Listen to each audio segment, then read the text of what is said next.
Bismillahirrahmanirrahim. Assalamualaikum warahmatullahi wabarakatuh. Selamat pagi teman-teman semuanya. Apa kabarnya? Semoga teman-teman senantiasa sehat, senantiasa bersemangat dalam perkuliahan studi kelayakan bisnis Islam. Nah, teman-teman, hari ini nanti kita akan membahas tentang aspek pasar dan pemasaran. Namun sebelum kita membahas lebih lanjut tentang tema kita hari ini, mari kita buka perkuliahan hari ini dengan mengawalinya dengan membaca surat Al-Fatihah. Bibarokati suratil Fatihah. A'udzu billahi minasyaitonir rajim. Bismillahirrahmanirrahim. Alhamdulillahi rabbil alamin arrahmanir rahim maliki yaumiddin. Iyyaka na'budu wa iyyaka nasta'in. Ihdinas siratal mustaqim. Siratal ladzina an'amta 'alaihim ghairil maghdubi 'alaihim waladdallin. Rabbighfirli wa liwalidayya wa lil mu'minina amin. Baik, terima kasih teman-teman. Semoga dengan wasilah tadi membaca surat Al-Fatihah tadi kita dimudahkan untuk menerima ilmu, kita dimudahkan dalam mencari ilmu, dan nantinya semoga ilmu yang kita dapatkan juga bermanfaat. Amin ya rabbal alamin. Nah, teman-teman, langsung saja. Jadi di hari ini kita akan membahas tentang aspek pasar dan pemasaran ya. Mungkin ilmu pemasaran ini sudah sangat lama sekali dan teman-teman juga sudah tidak asing ya tentang pemasaran itu. Nah, tingkat persaingan yang begitu ketat di era disrupsi seperti saat ini, banyak barang yang diproduksi ini biasanya sebelum diedarkan, sebelum diproduksi, bahkan sebelum mendirikan perusahaan itu para produsen melakukan yang namanya riset ya, riset pasar, kemudian tes pasar dan lain-lainnya. Nah, apa sih tujuannya? Ya tidak lain adalah untuk melihat kondisi permintaan yang ada terhadap produk yang akan diproduksi. Nah, tentu ketika riset ini dilakukan akan banyak masukan ya, akan banyak masukan terkait tentang tanggapan konsumen, kemudian proses ketika kita ingin menentukan harga, kemudian kualitas produksi manakah yang kita pilih, dan seterusnya. Nah, ini adalah salah satu contoh sedikit tentang aspek pasar dan pemasaran. Oke, langsung saja. Jadi kenapa sih ada aspek pasar dan pemasaran, kan begitu. Nah, seorang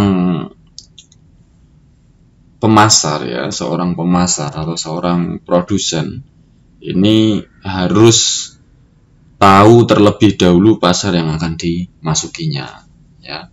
Tahu dulu pasar mana yang akan dimasuki. Kenapa kok bisa seperti itu? Ya, karena dengan ketika seorang produsen nanti bisa menjawab beberapa pertanyaan ya, beberapa pertanyaan, di antaranya yang pertama adalah ada nggak pasarnya gitu ya. Jangan-jangan ketika produk diproduksi nanti ternyata nggak ada pasarnya, ini kan repot juga. Nah, maka harus tahu dulu jawabannya apa, ada nggak pasarnya. Kemudian yang kedua seberapa besar pasarnya. Nah, ini juga penting. Apakah ternyata kalau ketika produk diproduksi tapi ternyata pasarnya hanya sedikit ya, pasarnya hanya sedikit, ini nanti apabila tidak seimbang dengan modal yang dikeluarkan, ini juga nanti secara investasi ini pengembalian titik impasnya akan lama, kan begitu. Kemudian selanjutnya adalah potensi pasarnya. Nah, potensi pasarnya bagaimana? Apakah ini bisa berkembang ataukah hanya musiman dan seterusnya. Kemudian yang terakhir adalah tingkat persaingannya. Nah, ini juga penting. Jadi tingkat persaingan yang ada termasuk market share-nya berapa, kemudian yang bisa kita ambil dari market share itu berapa. Nah, maka ini menjadi modal awal ketika seorang pemasar ingin memasarkan produknya. Nah, maka dalam studi kelayakan bisnis Islam, aspek pasar dan pemasaran ini menjadi sangat penting sekali. Gitu. Oke, selanjutnya tujuan. Jadi, kenapa sih perusahaan dalam konteks pemasaran ini harus memiliki tujuan ya dalam memproduksi barang atau memasarkan produknya, kan begitu.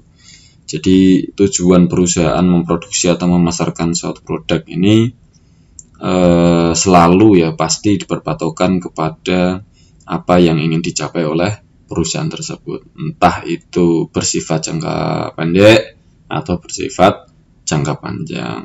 Nah, dalam penentuan sasaran perusahaan sendiri sangat penting ya diketahui oleh perusahaan. Karena apa? Karena nanti ya target yang akan dicapai tentu melalui berbagai strategi ya. Ini bisa diterapkan. Nah, karena tujuan perusahaan seperti yang kita tahu bahwa pemasaran ini nanti disesuaikan dengan tujuan yang ada. Maka secara ringkas ya tujuan pemasaran ini ada beberapa hal lah gitu ya. Ada beberapa hal. Yang pertama adalah untuk meningkatkan yang namanya laba. Nah, meningkatkan laba. Artinya apa? Artinya tujuan perusahaan dalam konteks meningkatkan laba ini adalah bagaimana caranya bisa memperbesar omset penjualan dari waktu ke waktu. Nah, dengan meningkatnya omset penjualan tentu harapannya adalah keuntungan ya. Keuntungan atau laba ini bisa meningkat sesuai dengan target yang ditetapkan gitu. Nah, kemudian yang kedua adalah menguasai pasar. Nah, tujuan pemasaran ini ya tentu harapannya bisa menguasai pasar, kan begitu. Nah, sudah jelas ya bagaimana cara yang dapat dilakukan untuk menguasai pasar, kemudian cara memperbesar market share-nya untuk wilayah tertentu. Nah, ini adalah menjadi tujuan perusahaan secara utama. Nah, jadi peningkatan market share ini dapat dilakukan dengan berbagai cara. Ya nanti bisa dicari atau diciptakan ya, menciptakan strategi baru untuk merebut market share pesaing yang ada. Nah, konteksnya ini nanti akan lebih didalami dalam pemasaran itu sendiri. Kemudian yang ketiga adalah mengurangi pesaing ya, mengurangi pesaing. Nah, tujuan perusahaan model ini adalah dengan cara menciptakan produk sejenis dengan mutu yang sama ya, tetapi harga lebih rendah daripada produk utamanya. Nah, kita datang di sebuah pasar yang baru ya, di sana sudah ada banyak pesaing kan begitu.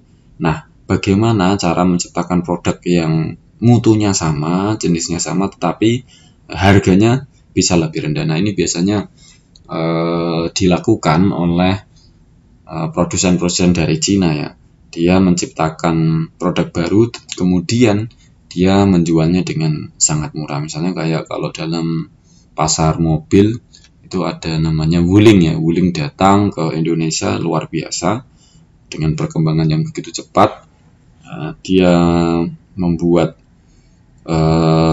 mobil yang speknya sama dengan mobil-mobil yang sebelumnya sudah ada, tapi dia memasang tarif atau memberi harga yang lebih murah gitu. Kemudian selanjutnya adalah menaikkan prestis.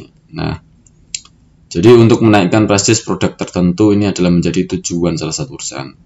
Nah, dalam hal produk tertentu, khususnya produk yang memiliki kelas lah ya, berkelas lah.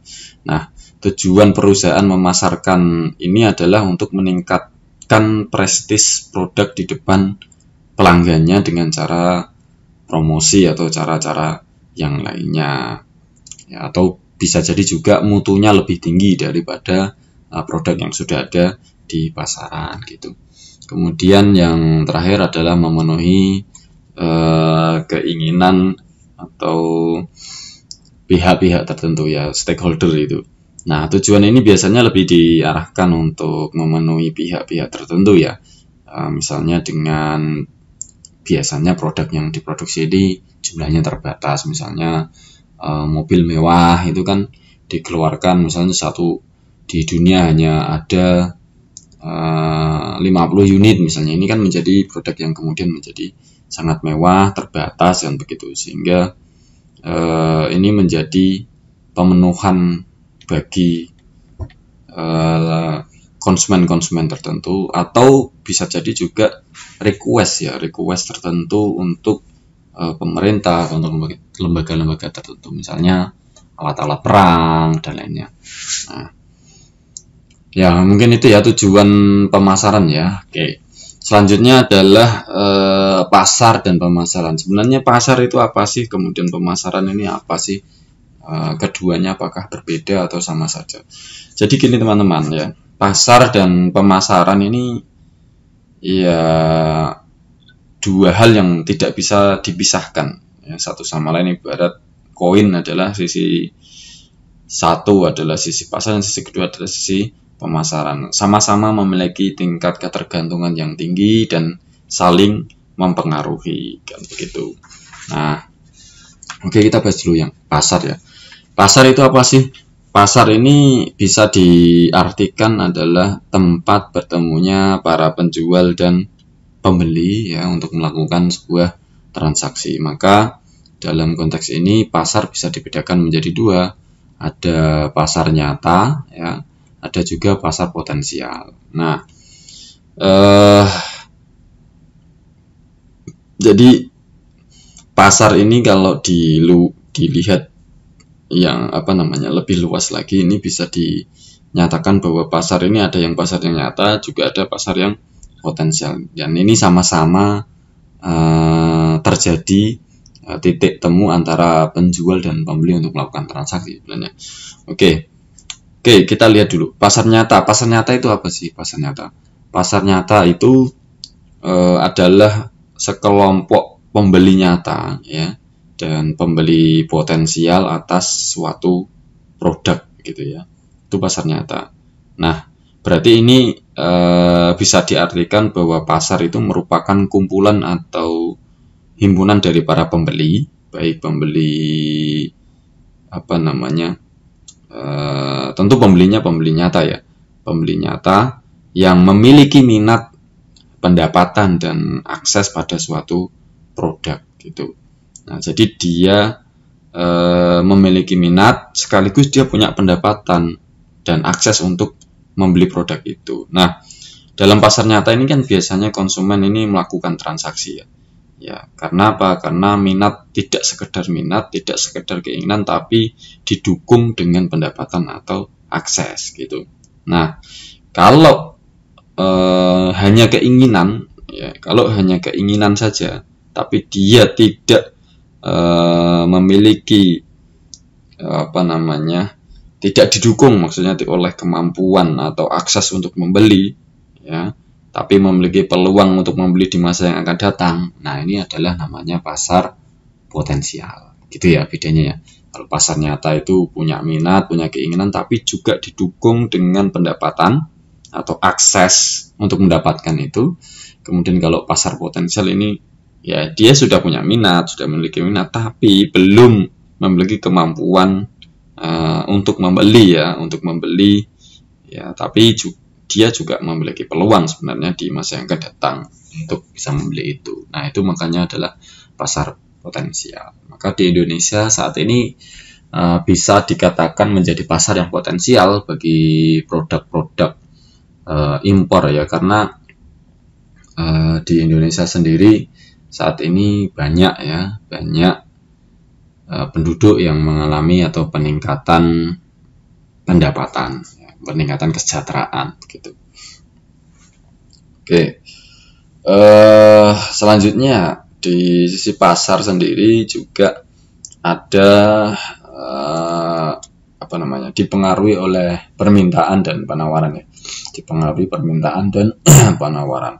Nah, ini permintaan dan penawaran ini menjadi penting sekali karena kalau boleh dikatakan pasar itu bisa diartikan juga sebagai suatu mekanisme yang terjadi antara pembeli dan penjual atau tempat pertemuan antara kekuatan permintaan dan penawaran, the supply and demand. Nah, permintaan sendiri itu apa? Jadi permintaan itu adalah jumlah barang ya atau jasa yang diminta konsumen pada berbagai tingkat harga pada suatu waktu tertentu. Nah, tentu ini banyak faktor ya yang mempengaruhi permintaan, misalnya kayak harga barangnya. Makanya kalau orang melakukan penelitian tentang riset aspek pasar dan pemasaran, nah harga menjadi penting, ini menjadi sebuah strategi tersendiri. Kemudian apakah harga barang lain, harga barang-barang substitusi yang memiliki hubungan dengan barang-barang kita ini seberapa besar? Nah, kemudian termasuk juga pendapatan, selera, kemudian jumlah penduduk, ini juga menjadi faktor terjadinya sebuah permintaan.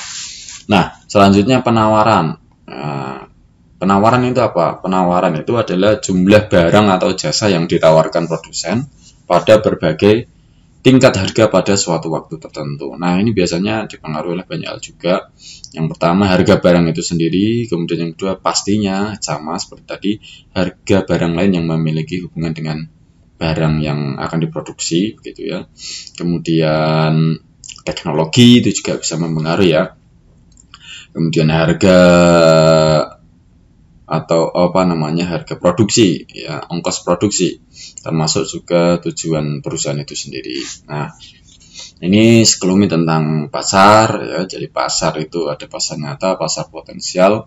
Pasar juga bisa diartikan sebagai titik temu antara permintaan dan penawaran. Oke, selanjutnya adalah struktur pasar ya. Struktur pasar ini ada beberapa kelompok ya struktur pasar itu. Nah, struktur pasar biasanya sih dikelompokkan menjadi 4. Yang pertama ada pasar persaingan sempurna, kemudian pasar persaingan monopolistik, pasar oligopoli, dan pasar monopoli. Tentu teman-teman pasti sudah tidak asing ya dengan istilah-istilah pasar ini waktu dulu di SMA kan. Nah, pasar persaingan sempurna apa sih? Coba kita ingat-ingat kembali.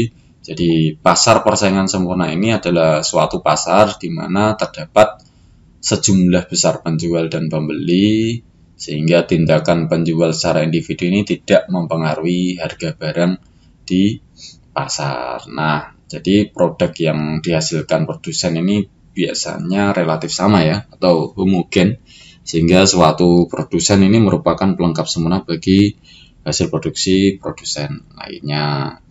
Nah, istilahnya di sini tidak ada kekuatan yang mempengaruhi harga barang di pasar ya. Yes, pokoknya persaingan semua apa adanya begitu.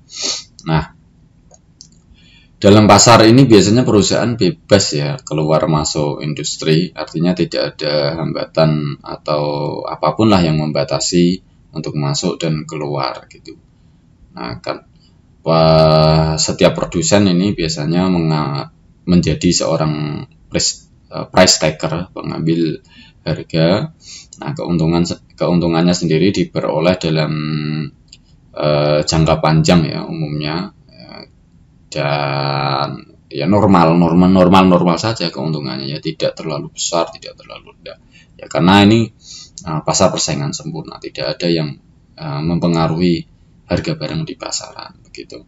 Kalau seperti minyak goreng ya yang akhir-akhir ini langka, kalau kemarin pemerintah sempat ikut campur, kemudian akhirnya ternyata kekuatan pasar yang lebih bisa mempengaruhi harga, yaitu pasar persaingan sempurna. Ketika pemerintah menentukan harga ekonomi tertinggi dengan harga yang relatif murah, tapi faktanya barang kemudian tidak ada. Kemudian setelah pemerintah mengembalikan harga kepada pasar, Nah, ternyata barangnya banyak kan begitu lah. Ini adalah contoh pasar persaingan sempurna begitu. Kemudian yang kedua adalah pasar monopolistik. Pasar persaingan monopolistik ini adalah pasar yang dimana terdapat banyak penjual atau perusahaan yang memiliki ukuran-ukuran yang relatif sama besarnya, ya.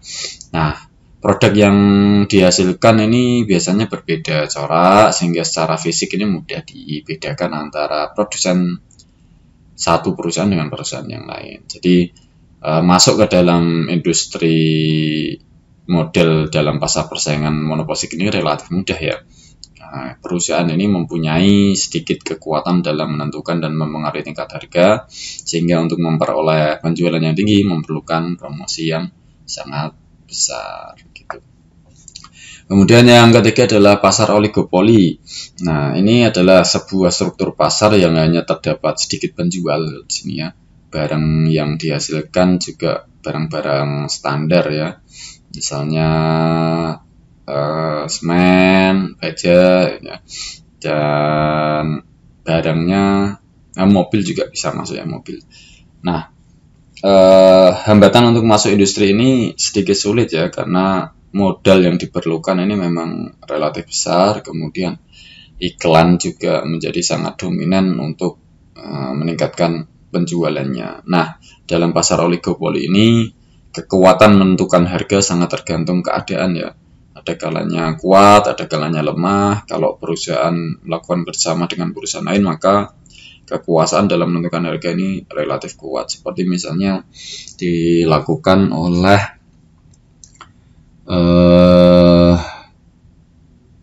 antara Daihatsu dan Toyota. Dia bekerja sama dalam membuat mobil begitu ya. Dia kemudian bisa memainkan harga pasaran ya. Misalnya mobil keluarga harganya sekian dan sekian. Akhirnya banyak juga produsen-produsen mobil yang mengikuti begitu. Nah, itu pasar oligopoli ya. Nah, kalau sebaliknya ya, kalau perusahaan tidak melakukan kerjasama dengan perusahaan lain, maka untuk menentukan harga ini relatif lemah ya, relatif lemah karena bersaing kan dengan perusahaan-perusahaan yang lebih besar. Kemudian yang terakhir adalah persaingan pasar monopoli ya. Jadi ini merupakan apa ya, struktur pasar di mana hanya terdapat satu penjual saja. Nah, barang yang dihasilkan juga tidak punya barang pengganti ya, jadi eksklusif gitu. Nah, tentu ada berbagai hambatan ya, sangat sulit untuk masuk ke pasar ini karena misalnya ya, karena penguasaan bahan mentah ini dikuasai oleh pihak-pihak tertentu, misalnya kayak minyak, gas bumi begitu ya. Nah, kemudian terdapat skala ekonomi yang memang patut diperhitungkan ya. Kemudian juga peraturan pemerintah juga. Nah, ini namanya adalah pasar monopoli yang kemudian menjadi pelengkap dalam struktur pasar. Oke teman-teman, terkait tentang struktur pasar saya pikir cukup ya. Nah, selanjutnya adalah pemasaran. Kalau tadi pasar adalah bertemunya penjual dan pembeli, bertemunya permintaan dan penawaran. Juga dalam pasar itu ada pasar nyata dan pasar potensial. Nah, maka pemasaran itu apa?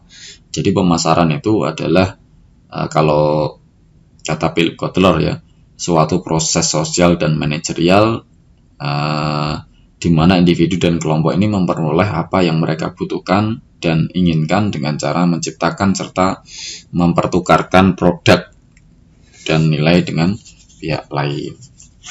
Nah, jadi pemasaran ini bisa diartikan ya upaya untuk menciptakan dan menjual produk kepada berbagai pihak dengan maksud tertentu. Nah, penciptaan produk ini tentu saja didasarkan pada kebutuhan kan begitu, kebutuhan dan keinginan pasar. Kalau enggak sesuai dengan kebutuhan dan keinginan, maka ya siapa konsumen siapa yang membutuhkan produk itu. Nah, maka pasar sendiri itu sebenarnya pasar sendiri ini bisa dikelompokkan menjadi beberapa, ya ada pasar konsumen, pasar industrial, pasar reseller, pasar pemerintah. Nah, pasar konsumen kan jelas potensi pasarnya itu adalah penciptaan produk ini yang didasar keinginan kebutuhannya ini berdasarkan konsumennya. Ya, jadi pasar di mana individu rumah tangga ini menjadi targetnya. Pasar industrial, ya ini adalah targetnya tentu industri-industri besar ya, yang membutuhkan bahan baku dan seterusnya. Kalau pasar reseller kan karena produk tersebut memang untuk dijual kembali kan begitu. Kalau pemerintah biasanya terbatas sih, sesuai permintaan dari pemerintah baru kemudian diciptakan produk itu. Nah, itulah pemasaran lah ya. Oke, selanjutnya adalah segmentasi sasaran dan posisi pasar. Oke ya.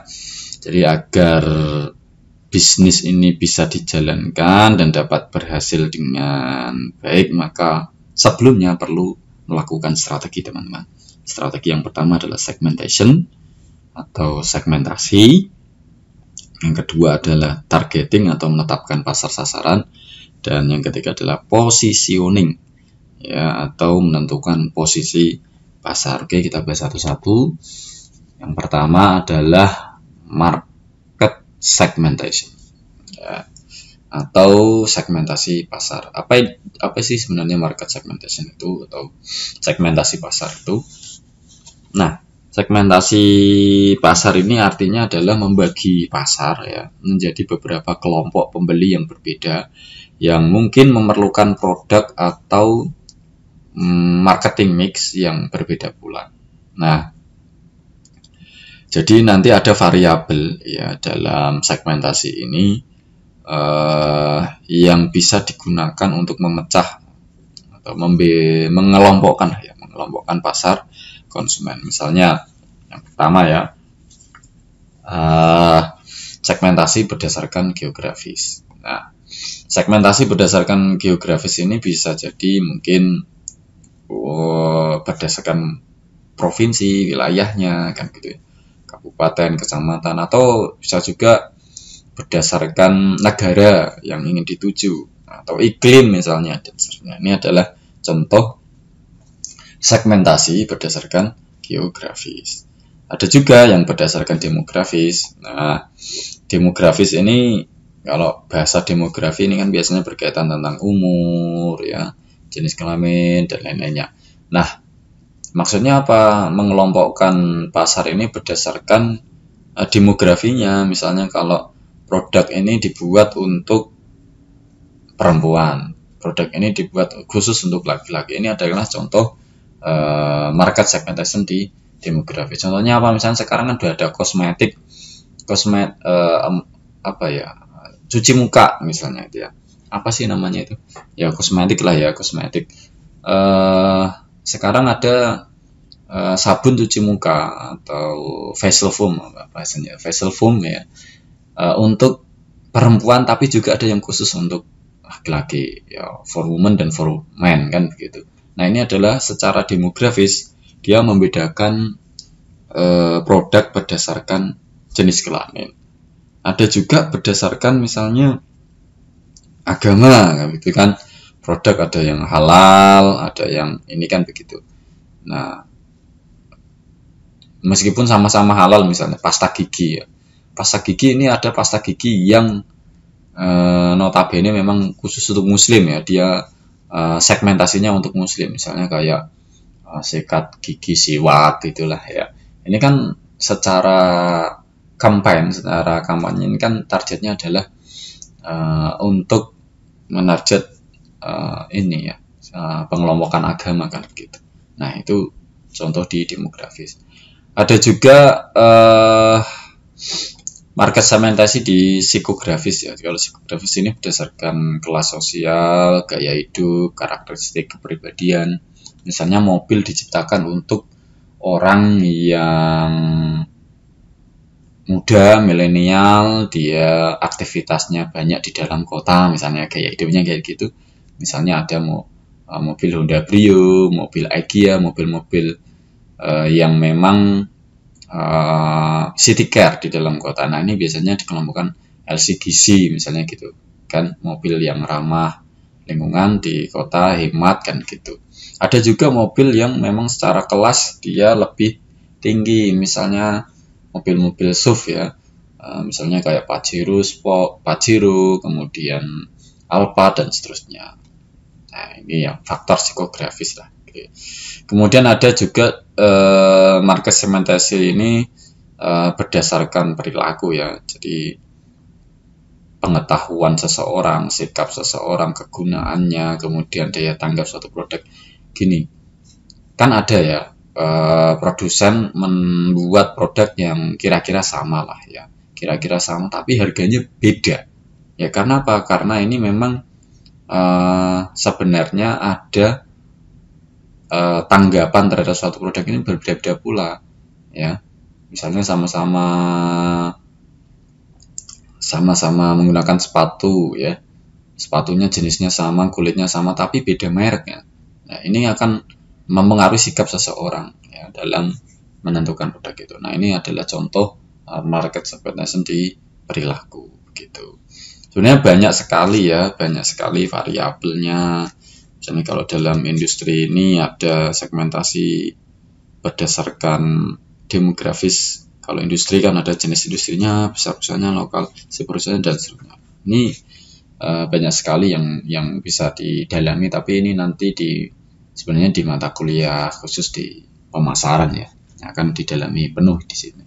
Oke, tidak usah kita perpanjang tentang market segmentation. Kemudian yang kedua adalah market targeting. Market targeting ini adalah pasar sasaran ya teman-teman. Maksudnya apa sih? Jadi menetapkan pasar sasaran ini adalah mengevaluasi keaktifan setiap segmen, kemudian memilih salah satu dari segmen pasar atau lebih untuk dilayani. Nah, menetapkan pasar sasaran dengan cara mengembangkan ukuran dan daya tarik segmen, kemudian ini memilih segmen sasaran yang diinginkan nantinya begitu. Nah, maka ada dua hal penting dalam market targeting. Yang pertama adalah evaluasi segmen pasar, dan yang kedua adalah memilih segmennya. Oke, jadi evaluasi segmen pasar ini di sini nanti ya ada beberapa indikator yang perlu diperhatikan, yaitu yang pertama adalah ukuran segmen ya. Misalnya kayak penjualan terakhir, proyeksi laju pertumbuhan margin pada setiap segmen. Nah, tentu yang dipilih ini kan yang memberikan proyeksi yang bagus, pertumbuhan yang bagus, dan margin laba yang besar juga kan gitu. Itulah evaluasi segmen pasar. Dan yang kedua ada namanya struktural segmen. Ini menarik ya dilihat dari segi profitabilitas ya. Jadi ketika menentukan produk,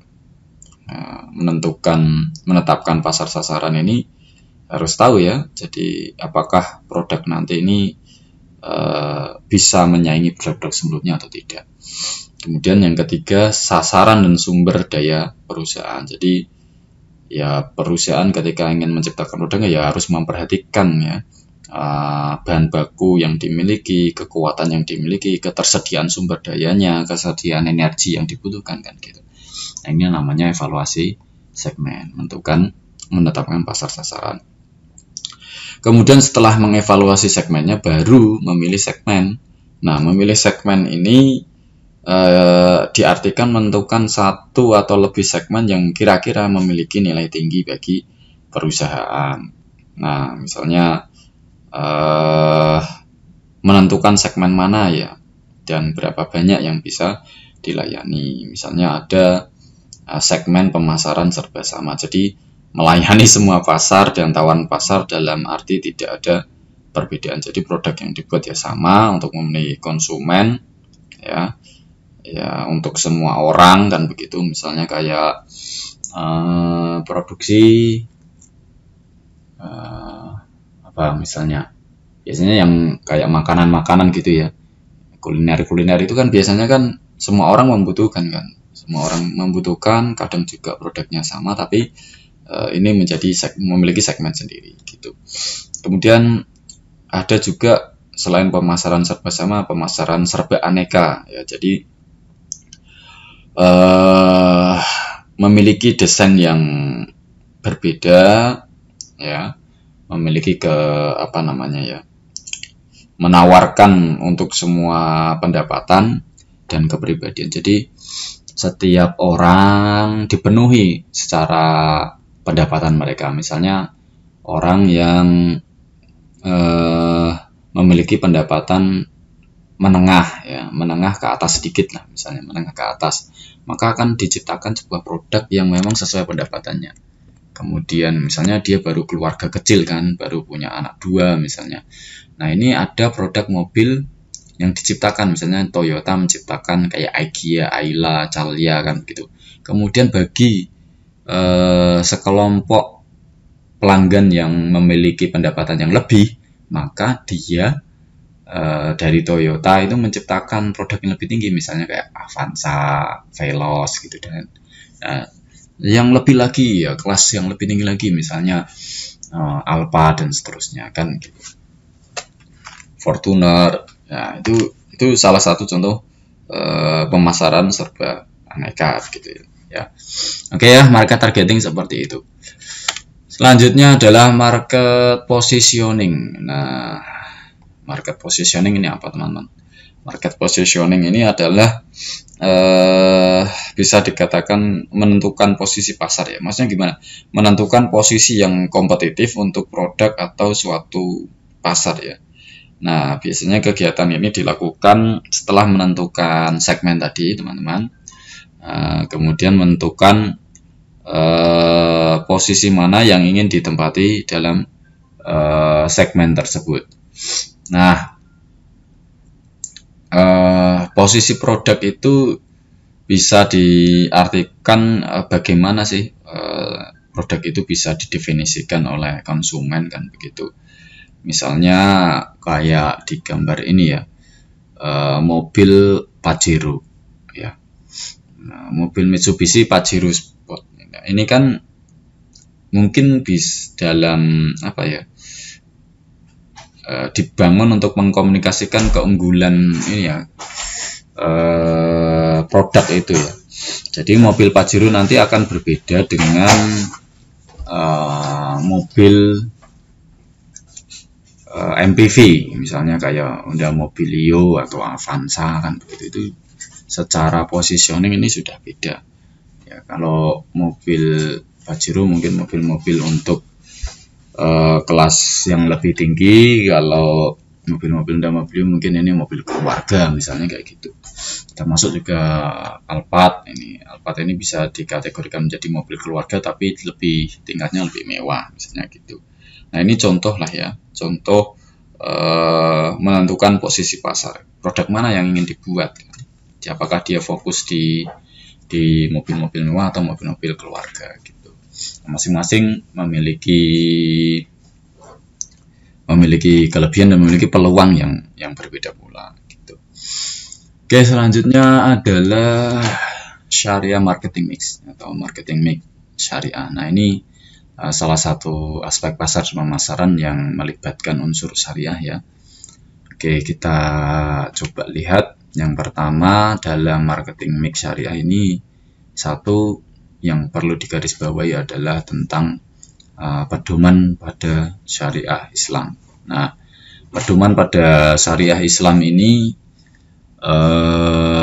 jadi kegiatan usaha bisnis yang dilakukan ini harus berpedoman pada Al-Quran dan Hadis kalau dalam konteks Islam ya, karena tujuannya tidak hanya dunia tapi juga akhirat kan begitu. Kalau ingat hadisnya Rasulullah kan tentu ada dimensi religiusitas lah kayak begitu, dimensi religiusitas. Jadi Islam itu kan memandang bahwa bekerja ini merupakan manifestasi ya dari kekuatan iman seseorang ya. Jadi tidak ada seorang pun yang makan makanan yang lebih baik daripada makan yang diperoleh dari hasil keringatnya sendiri, kira-kira kan begitu ya, hadis yang diriwayatkan Imam Bukhari kan. Jadi Nabi Dawud itu diceritakan dalam hadis itu kan makan dari hasil karyanya sendiri ya. Nah, ini menunjukkan bahwa dalam konteks syariah ya, bisnis ini ya memang harus diikhtiari begitu. Tapi harus ada unsur tawakalnya, unsur tawakalnya, berserah diri kepada Allah. Kalau seperti Imam Al-Munawi yang menjelaskan bahwa burung itu pergi di pagi hari, kemudian dia masih dalam kondisi lapar, kemudian dia kembali di saat petang tapi perutnya sudah terisi. Nah, ini bukan semata-mata dia tidak melakukan usaha burung itu, tapi dia berangkat pagi, pulang malam, dan kemudian Allah mendatangkan rezeki, melimpahkan rezeki kepada makhluknya. Konteksnya seperti itu. Jadi pedoman syariat Islam itu harus ada ikhtiar zahir juga ikhtiar batin kan begitu. Oke, selanjutnya yang kedua adalah strategi produk. Setelah berdoa, bertawakal, berusaha semaksimal mungkin, maka lakukan namanya strategi produk. Nah, strategi produk itu apa sih ya? Nah, kita coba lihat pengertian produk itu sendiri ya. Produk itu kan sesuatu yang dapat ditawarkan ke pasar untuk mendapatkan perhatian untuk dibeli ya, Nah, ini biasanya digunakan atau dikonsumsi dalam memenuhi keinginan atau kebutuhan ya. Nah, itulah namanya produk. Maka perusahaan harus memiliki strategi produk supaya barang yang ditawarkan ini bisa mendapatkan respon positif ya bagi konsumen kan begitu. Nah, misalnya strategi yang bisa dilakukan adalah menentukan logo ya, logo yang bagus kan. Nah, logo ini menjadi penting ya, logo. Karena logo ini jadi ciri khas suatu produk ya. Ya, artinya logo ini nanti harus memiliki arti, memiliki makna yang positif kan begitu. Kemudian bisa menarik perhatian, logonya juga mudah diingat misalnya gitu. Nah, silakan teman-teman cobalah cari produk-produk yang ada di sekitar kita. Di situ pasti logonya ya unik-unik, berbeda dan sederhana, mudah diingat kan begitu. Nah, kemudian ada strategi produk itu menciptakan mereknya ya, mereknya mudah diingat, kemudian terlihat kuat, hebat gitu ya, modern ya, kemudian bisa menarik perhatian ya. Nah, ini juga merek ini menjadi nama atau istilah atau simbol atau desain lah ya, desain yang merupakan menjadi yang dikombinasikan kemudian bisa dikenal oleh masyarakat gitu. Kemudian yang ketiga, packaging ya. Nah, strategi produk ini salah satunya adalah packaging, jadi membuat kemasan yang bisa terlihat bagus, kemudian bisa menarik seseorang untuk membelinya ya. Misalnya dari sisi warnanya, mungkin warnanya lebih cerah atau warnanya berbeda dengan kemasan-kemasan yang lain, termasuk juga bentuknya kan ya, bentuk-bentuk kemasan kan berbeda. Nah, ini adalah salah satu strategi juga ya, menciptakan kemasan. Oke lah ya, strategi produk kira-kira seperti itu. Kemudian yang kedua ada namanya strategi harga teman-teman. Nah, strategi harga ini adalah banyak cara untuk menentukan harga sih. Banyak cara untuk menentukan harga. Salah satunya saja ya. Beberapa cara dalam menentukan penetapan harga ini ada beberapa cara. Yang pertama ada namanya cost plus pricing. Ya, cost plus pricing ini didapatkan menggunakan rumus harga pokok sama dengan variabel cost ya, variabel cost atau biaya variabel ditambah fixed cost, biaya tetap, dibagi dengan total salesnya, total penjualan, target penjualannya berapa. Nanti teman-teman bisa mendalami lebih lanjut untuk contoh-contohnya, nanti bisa dipelajari lebih lanjut ya. Ini waktunya sangat terbatas, nanti akan saya buatkan video tersendiri khusus bagaimana cara menghitung cost plus pricing itu. Kemudian yang kedua adalah cost plus pricing dengan markup ya. Jadi menentukan harga tapi dengan markup ya. Jadi metode ini yang paling populer ya, yang digunakan oleh para grosir, para pengecer untuk menentukan harga jualnya, karena dia menetapkan harga markup atau biaya pembelian produk dari produsen ditambah sejumlah keuntungan yang diinginkan. Maka rumusnya ini, harga dengan markup itu adalah harga pokok per unit dibagi 1 dikurangi laba yang diinginkan ya.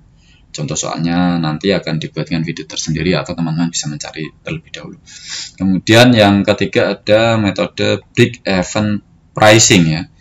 Break even pricing ini, BEP ini bisa dihitung dengan cara adalah membagi fixed cost ya, biaya tetap dibagi dengan price, harga dikurangi variabel cost. Oke, ini adalah harga titik impas ya. Jadi di modal bisa kembali ketika unitnya berapa terjual kan gitu. Nah, ini adalah strategi harga ya. Kemudian yang kedua ada yang ketiga ada strategi lokasi teman-teman. Nah, strategi lokasi ini apa sih? Strategi lokasi ini ya strategi yang dilakukan, yang perlu dipertimbangkan ketika dalam menentukan lokasi ya. Nah, biasanya yang perlu minimal lah ya, minimal teman-teman harus ingat bahwa untuk menentukan lokasi ya, lokasi industri maupun lokasi perusahaan atau bisnis yang ingin kita jalankan, yang pertama harus dekat dengan kawasan industri teman-teman. Ini sangat menguntungkan karena kita tidak perlu keluar banyak promosi, tapi bisa secara dekat kita mendapatkan calon konsumen yang mudah tahu dengan produk kita. Ya, makanya upayakan perusahaan yang didirikan ini memang dekat dengan kawasan industri. Kemudian dekat lokasi perkantoran. Ini juga kalau Anda lihat misalnya bisnis fotokopi misalnya, percetakan, ini akan sangat menguntungkan jika bisa dekat dengan lokasi perkantoran. Sebenarnya tidak hanya bisnis fotokopi saja ya, kuliner dan lain-lainnya bisa. Nah, upayakan kalau tidak di kawasan industri ya dekat dengan lokasi perkantoran, atau bisa jadi dekat dengan lokasi pasar. Nah, karena akan berbeda kan orang yang berjualan sendiri di tengah-tengah sawah begitu ya, dengan orang yang berjualan meskipun ada pesaingnya tapi dekat dengan lokasi pasarnya, itu nanti akan berbeda ya. Ada hasilnya akan berbeda. Orang akan cenderung mencari tempat yang memang lebih ramai dan memang itu adalah lokasinya adalah lokasi pasar. Kemudian dekat pusat pemerintahan, bisa jadi juga dekat dengan pemukiman. Nah, ini juga penting kalau bagi produk-produk kebutuhan pokok.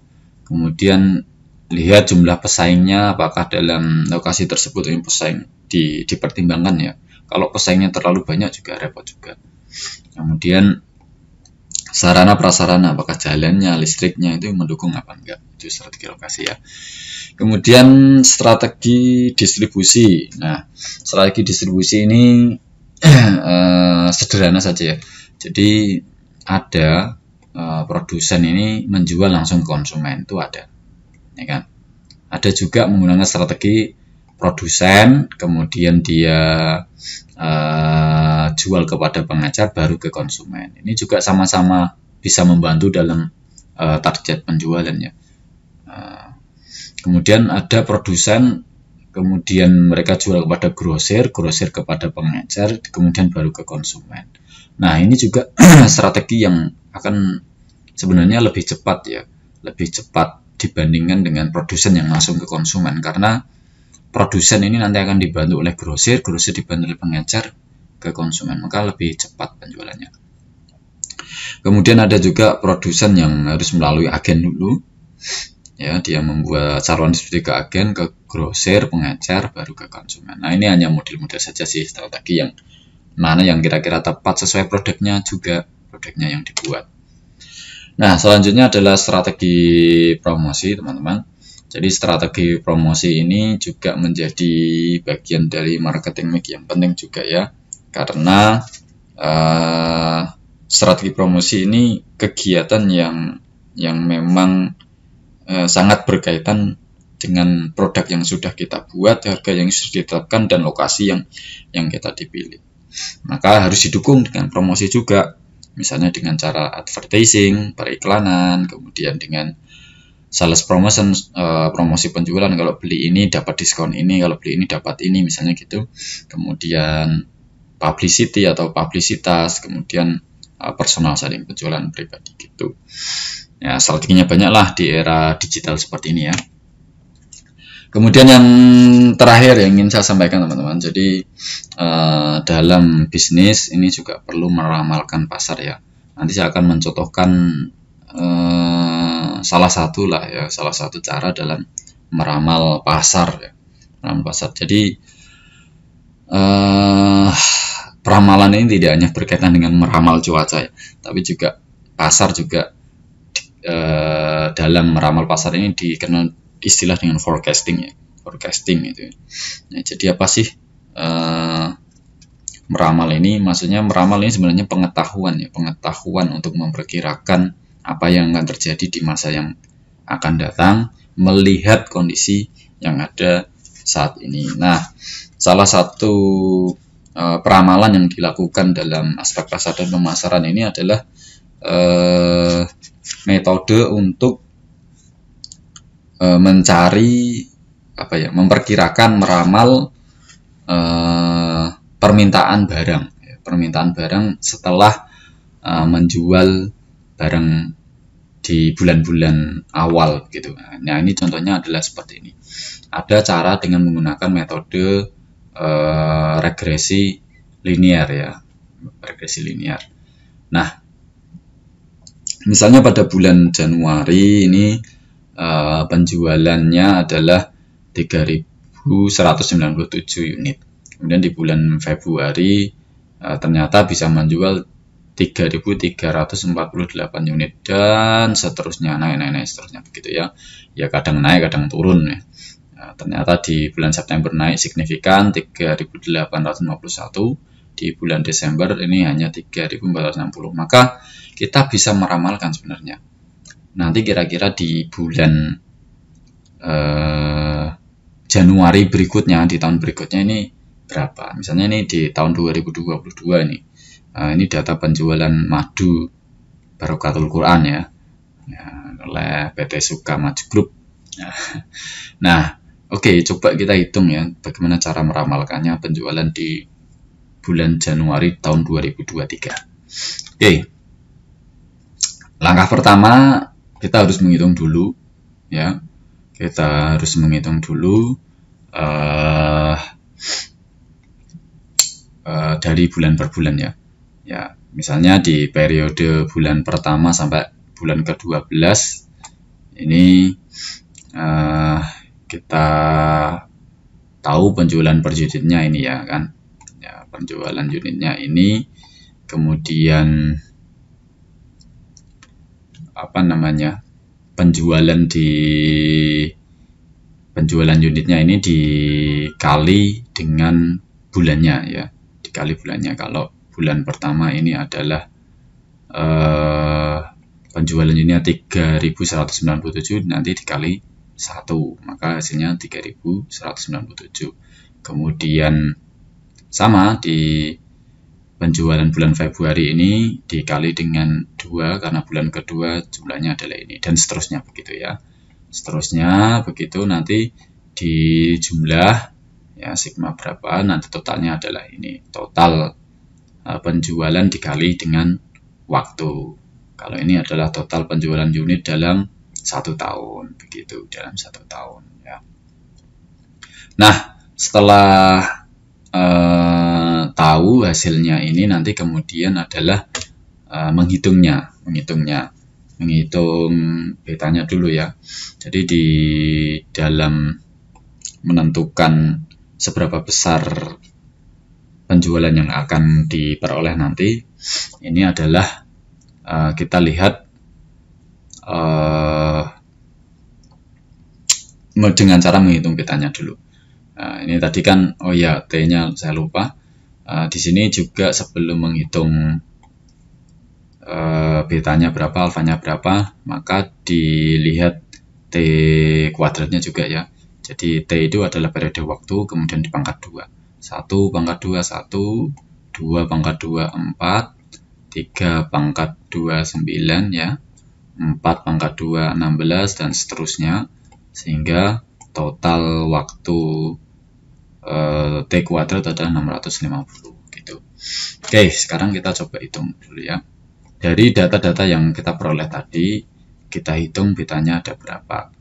Nah, betanya ini rumusnya adalah T dikali dengan sigma TY kali T dikurangi sigma T dikali sigma T. Nah, ini hanya sebentar rumus, tapi sebenarnya bisa dilogika bahwa beta ini diperoleh dari jumlah periode waktu yang ada 12 bulan, kemudian dikali dengan sigma TY yang dikali T-nya itu tadi 271.250 dikurangi dengan sigma Y kali T dan dikali jumlah T-nya tadi. Ya, jumlahnya kan 78 kan tadi dari 12 bulan yang kemudian dijumlah. Nah, dibagi dengan jumlah T, jumlah waktu 12 bulan dikali dengan T kuadrat dan dikurangi dengan sigma T kuadrat. Ya, maka hasilnya adalah 14,989 ya. Kemudian setelah menentukan betanya, kemudian tentukan nilai alfanya. Nilai alfanya ini diperoleh dari sigma TY dikurangi beta dikali sigma T dibagi T. Nah, maka hasilnya, singkat cerita, hasilnya adalah 3.352,655. Maka, nah, ini bisa diperoleh rumus untuk menentukan nilai di bulan-bulan berikutnya adalah dengan menjumlahkan alfa ditambah beta A di plus B ya, B waktu ini ya dikali T. Nah, jadi nilai ini ditambah dengan nilai ini ya, nilai betanya berapa. Nah, maka kita bisa memperkirakan, maka bisa diperkirakan bahwa di tahun 2023 di bulan ke-13, bulan Januari 2023 ini kita bisa meramalkan penjualannya nanti adalah sebesar 3.548 unit. Dari mana? Dari nilai alfanya tadi ditambah beta dikali waktu 13 itu. Nah, ini hasilnya adalah ini. Seterusnya begitu. Ya, ini hanya contoh saja.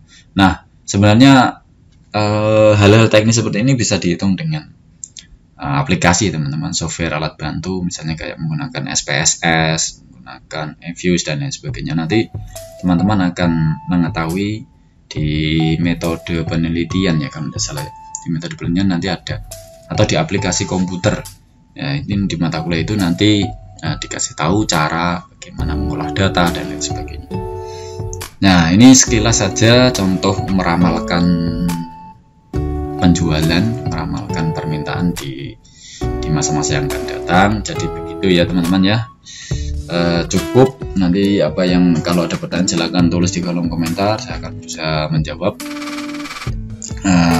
Terima kasih sudah mengikuti bulan hari ini, semoga bermanfaat. Assalamualaikum warahmatullahi wabarakatuh.